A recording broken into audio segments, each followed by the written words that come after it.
سو اے پیغمبر اللہ کی راہ میں لڑو، تم اپنے سوا کسی کے ذمہ دار نہیں ہو، اور مومنوں کو بھی ترغیب دو، قریب ہے کہ اللہ کافروں کی لڑائی کو بند کر دے، اور اللہ شدید ترین جنگ کرنے والا ہے اور سزا دینے کے لحاظ سے بھی بہت سخت ہے۔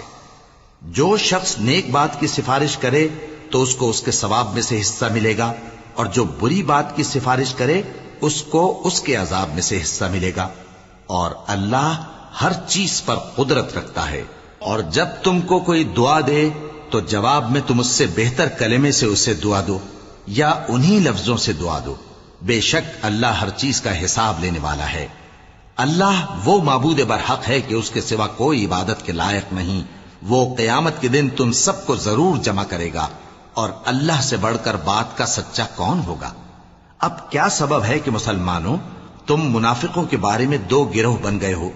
حالانکہ اللہ نے ان کو ان کے کرتوتوں کے سبب اوندھا کر دیا ہے؟ کیا تم چاہتے ہو کہ جس شخص کو اللہ نے گمراہ رہنے دیا ہے اس کو رستے پر لے آؤ، اور جس شخص کو اللہ گمراہ رہنے دے تم اس کے لیے کبھی بھی رستہ نہیں پاؤ گے۔